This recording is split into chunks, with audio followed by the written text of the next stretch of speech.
Why the NBA should be afraid of Zion? Now you already know.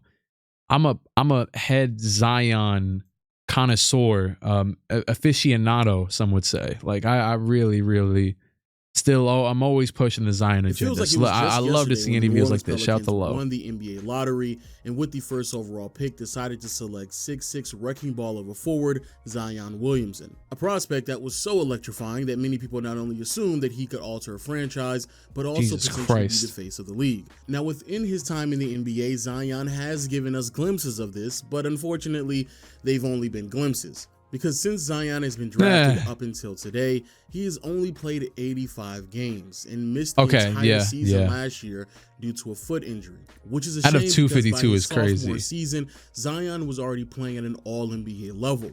What made it even more impressive is that he was doing this on a roster that, quite frankly, was... I feel bad for not understanding the Zion hype. Can someone fill me in? What is there not to understand? He was one of the most...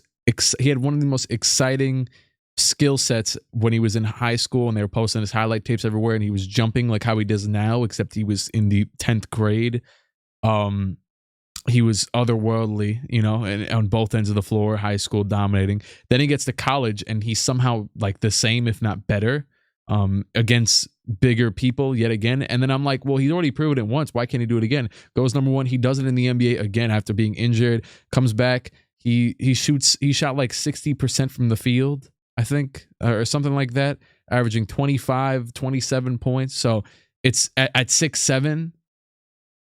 Was not set. It's not big man. No. It's big man jump crazy for real. It really is, because he'll just jump and recontort and do things you could never imagine.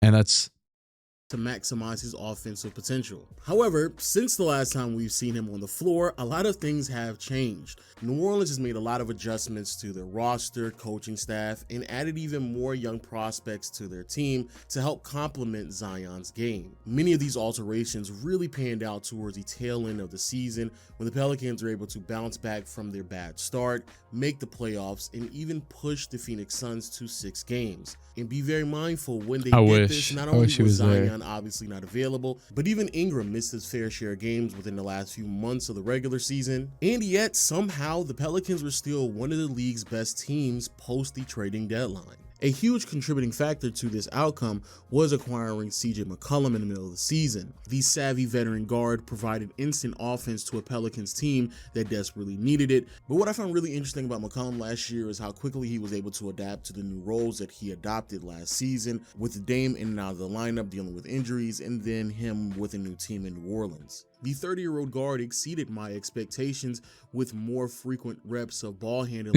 I thought he said 30-year, but he said 30-year-old. And what really blew me away was the glimpses of quality playmaking that we saw from him as well. CJ's assist numbers peaked at career. I have been a big time CJ McCollum. Thank you, Ranch Fork, for the gifted sub. I have been a big time CJ enthusiast for like ever since, for some reason, prior to him even being good, but like I wasn't even a scout of like I didn't watch anybody in the draft, but like I think I just liked them in 2K or something, or I liked his like real, like I don't know, I clicked like CJ. I probably liked him in 2K and then looked up CJ highlights and was like, oh, this guy's pretty good, and I liked him ever since. So he's always done like the same things as Lillard does, but obviously not as good as Lillard. He's not as explosive, and like I don't even mean explosive in terms of like getting to the basket. Yes and no, to be fair, but just explosive in terms of like, oh yeah, I'm gonna drop 60. I think McCollum's probably dropped 50. 6 a game when he transitioned to New Orleans, and while adopting these new responsibilities. But he's always been able to do the same thing. He's always could have played point guard. The issue was just they had 2 players that could do the same thing and nobody else. It would be 1-2 guys. Because how nasty of a mid-range jumper CJ has on him. For the 4th straight season, CJ McCollum shot 47% or better in the mid-range area, and when you marry that accuracy with the level of volume he was also providing, McCollum has easily been one of the league's best mid-range scorers within this time frame. Now, with that being said, I don't want to make it seem as if like CJ will be this savant in pick and roll action, because of course he will not be. The lack of foot speed will clearly put a limitation on what he can do when the ball is in his hands. However, if he continues to leverage his skill set with his mid-range jumper and even his floater from time to time, CJ will be more than adequate, especially Pelicans are also the greatest fit in the league for him. Which is very important to highlight, because when you stop and think about it, there is a possibility that heading into this year, the Pelicans could have a top 5 third option in the entire association, making this offense even more impressive. However, the one thing that I really liked out of CJ last year was how much of a sharpshooter he was. Quiet as kept, the 6'3" guard was one of the league's best catch and shoot three-point shooters last season, as he converted on 43% of his catch and shoot CJ McCollum video with an effective field goal percentage of 63.6. And when you compare those numbers to the rest of the league, he was easily one of the most lethal catch and shoot players in the NBA. Alongside CJ McCollum was the 6'11" big body offensive leaning center. Yo, Valančiūnas is nuts. Acquired Valančiūnas during Yo, he had like, what did he have the other day? That man, Jonas Valančiūnas, what did he just do the other day? Jonas Valančiūnas stats. Bro, he be dropping. Jonas dropped 30 and 17 right here against Charlotte the other day. He was tweaking. And then how did he drop only 6 and 9? He shot 2 for 11? Jonas. Who was stopping you on the Jazz? Kelly? Walker Kessler? Come on, dog.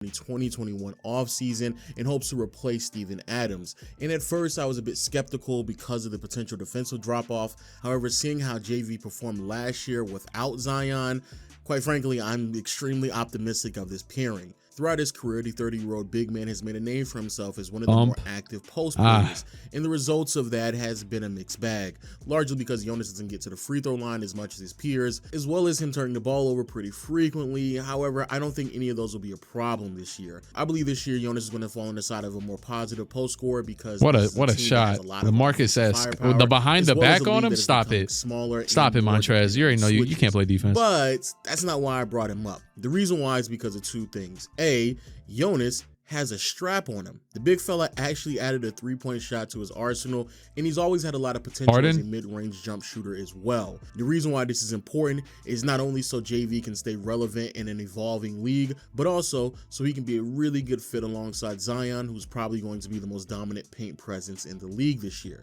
And then the second thing that really impresses me is Jonas's presence on the offensive glass. Last year, the Pelicans were the third best offensive rebounding team in the NBA with an offensive rebounding rate of 27%. Mind you, Zion did not play the entire season. Larry Nance only played 9 games. Brandon Ingram missed 20 plus games. And both Herb Jones and Trey Murphy, who are solid offensive rebounding wings, received fewer minutes last year than they are projected to receive this upcoming season. Indeed. And yet they still finished third. Speaking of solid rebounding wings, they actually traded this guy.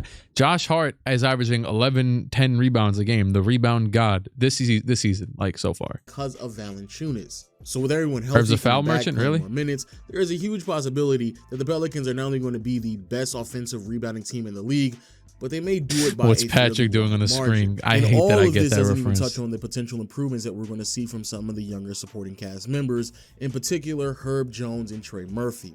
Last year, Herb Jones. Yo, I always be seeing these pictures. And I'm like, why do they do this? Jones and Every time you see these pictures, I'm like, but like, what was like when was this pioneered? You know, Murphy. I guess the Jordan logo maybe. Last year, Herb Jones quickly became a fan favorite, and not. Is there like a photo of Jordan? Like, I mean, I know the free throw line dunk looks like it, but it doesn't look exactly like it. Like of the Jordan logo, you know, because of any flashy offensive moves, but because of his effort and hustle on a defensive end. Standing at 6'8" with a reported 7-foot wingspan, Jones gave a lot of perimeter play. Yeah, but Frank Ntilikina is 6'5" with a 7-foot wingspan, so it was really better. Deflections, top 5 in total contested three-pointers, and he did all of this as a rookie, which is probably the biggest reason why you're not too familiar with him. With him being selected in the second round, I think everybody's familiar with him. One of the biggest steals in last year's draft class, and moving forward, he makes sense for a team that may have some pretty significant problems with their perimeter defense, with both Jesus Devontae Christ. Graham and CJ McCollum being I love defensive highlights. One of my favorite defensive highlight tapes I used to watch was DeJounte Murray back in like 17 or 18 or something. in those aspects. Like that. However, there are some concerns offensively, especially in a team that features Thank Zion, you, Spurzer with the raid. Appreciate that. Range, with Herb Jones being a non-3-point shooting threat, as well as him not having any form of self-creation, there could be a pretty steep learning curve if he wants to share any minutes with Zion. I've been watching the Knicks games. They've been actually enjoyable because we have a ball handler that Zion possesses from the opposing team. It may not be that big of a deal. However, if the Pelicans want a little bit more offense, then they can lean towards Trey Murphy, who last year was a rookie as well, which is why you're probably not too familiar with him either, but showed a lot of promise offensively. What pick were Herb and Trey Murphy picks respectively? I gotta look that up. He was producing in terms of his level of efficiency and volume definitely isn't eye grabby, and you can definitely have your reservations.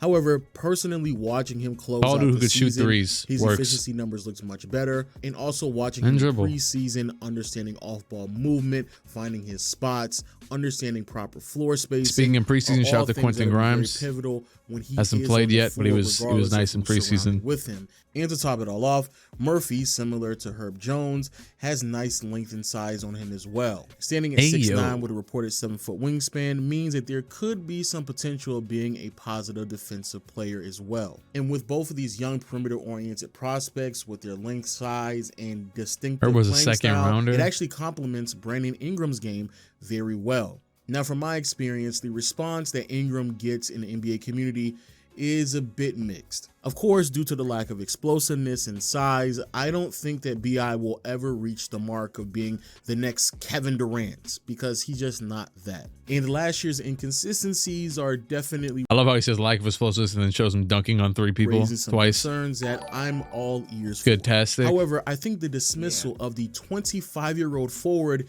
is a bit too soon. Yo, hey, AJ, we're watching a Zion video, but I don't know when the Zion we've been watching for 8 minutes. I haven't heard nothing. Last year was because he adopted a new playmaking role, which I don't believe will be too much of a problem this year, because I don't believe that responsibility will be as much as a burden on him in this upcoming season with him playing alongside CJ and Zion. Furthermore, the struggles that we saw from Ingram last year, I just don't think will be consistent moving forward, because he'll be playing next to Zion. When you're on the floor with somebody who receives that level of defensive attention, it really does open up a lot for your game. And it showed in the 2021 season when Ingram was sharing the floor with Zion. He easily had his best 2 years of his career, and I don't think that was coincidental. 24 points, 4 to 5 assists, 5 to 6 rebounds on a true shooting of roughly 58% is really good production from a second option. That's 2 years combined. Once people accept that perspective, they can stop comparing him to the Kevin Durants of the world or this unicorn scorer that he was expected to be entering the NBA, and instead accept him as the complementary volume scorer to a dominant figure. But I'm not going to just place him in that, because what is Ingram still, like 25, 26, 24, somewhere in that range, you know? And he's already reached what a guy like it took. I mean, I wouldn't say he hadn't already reached this for like around 3-4 years, maybe like 3 years now, but like what Chris Middleton was in the Giannis championship run. You know what I'm saying? And that's kind of the role he's placing right now. That's like the perfect second option to a dude like Zion. But just threw me off guard. Somebody looking like a 34. He looks fine. Come on, don't do that to him. What's it called? But he's already like even more advanced than a guy like Middleton. He might be less. Middleton has this weird like poise to him, I guess, but I feel like Ingram has it too. If there's anybody, like, he's not like far off, you know what I'm saying? But Middleton's got like this poise to him where like he doesn't have the deepest bag. He's not dunking on you ever really often, but you just trust him. And I feel like you can trust Ingram as well. But, you know, so that I don't know though. He is a second. I mean, I guess ideally, yeah, he's a second option. So more handles. Kevin Durant, he's much more akin to Chris Middleton. Not saying that Zion is Giannis, but I think you understand the comparison. Zion dominates the paint, has his limitations when it comes to self-creation and floor spacing. Ingram complements that very well. And speaking of Zion, all of this works really well when he's brought back into the fold of this entire offense and this team, which I'm really excited for, because I truly believe a lot of people may have forgotten how dominant of a force he was in his second year in the NBA. Just looking at it from a sheer volume standpoint, Zion averaged 27 points, 7 rebounds, nearly 4 I'm not gonna lie, assists. Lo, when you say someone forgot something, they never, or like they don't know, they always, like, I don't know anybody that wouldn't know that Zion was him. I guess maybe they do in the chat. Maybe they do in the chat, didn't know, but and he was converting his shots at 61% from the field. Bro, 61%, 27 points at 6'6", 6'7" is insane. 70%. And for my stat nerds out there, those shooting splits converted to a true shooting percentage of roughly 65%. 65% on 27 points per game as a sophomore. For those who aren't comprehending what I'm saying who also right now, didn't even that play volume much. with that efficiency is only seen from some of the greatest offensive players of all time in their peaks. And Zion was doing that in year 2 on a team that featured Eric Bledsoe and Steven Adams.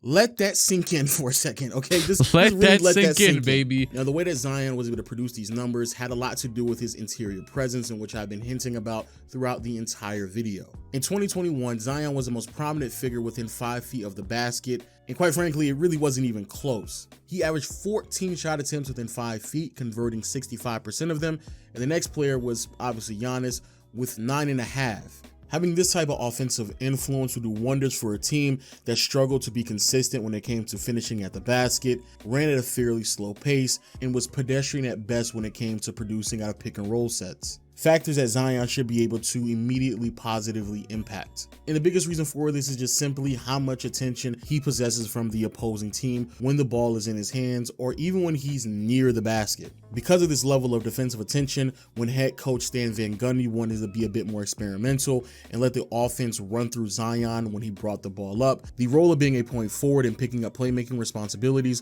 was such a seamless transition that it came across as a no-brainer and honestly should have been experimented sooner in the season. And mind you, all this was happening while Zion was on a team that was not set to maximize who he was as a player.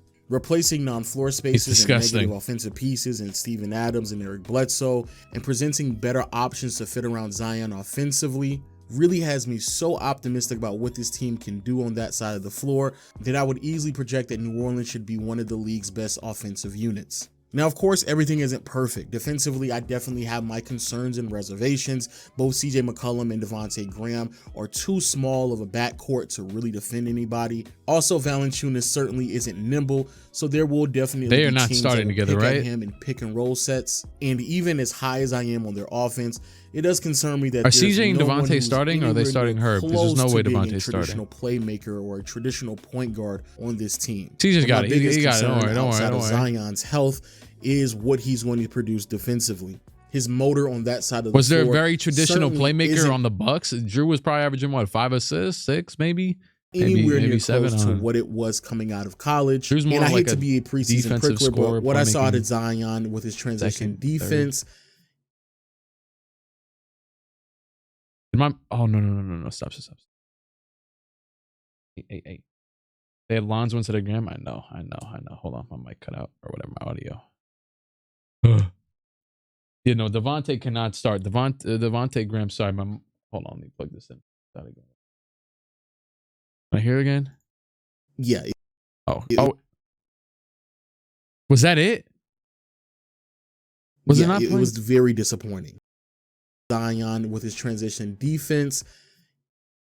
I just did a whole routine of unplugging, plugging in my headphones. But even at my most pessimistic viewpoint with this team, I am very excited with New Orleans is bringing to the table this year. I expect this team to not only make the playoffs, but potentially have a higher seeding in the Western Conference than a lot of people are expecting. But hey, what did I put him at? 3 or 4? I forget. Please let me know what you think about the video in the comment section below. What do you think about Zion, B.I., CJ McCollum, the New Orleans Pelicans, and the Western Conference? Let me know all about it. Also, make sure you hit the subscribe button and notification bell. And finally, make sure you check me out on my second channel. The NBA season is back at it, so I'm uploading much more frequently here and on my other channel. So make sure you check it out. And until next time, I'll see you all later. Let you get away with self promo because it's my dog. Not like I'm already watching a video. What's it called? Hey, he said, what do you think about the Pelicans? What do I think about the Pelicans? The Pelicans are so good that if they stood healthy, I'm not saying they will. You can say this for 7 teams at a time. Usually I don't know about history, but at least now, normally, past 3 years, 4 years, after the Warriors run ended. I guess even during it, but like you'd be like, oh, well, this team could win the ring if the Warriors didn't exist. The Pelicans, if healthy, are genuinely good enough to where they could already be a championship team. Like now. You saw the numbers he's pulled up for Zion.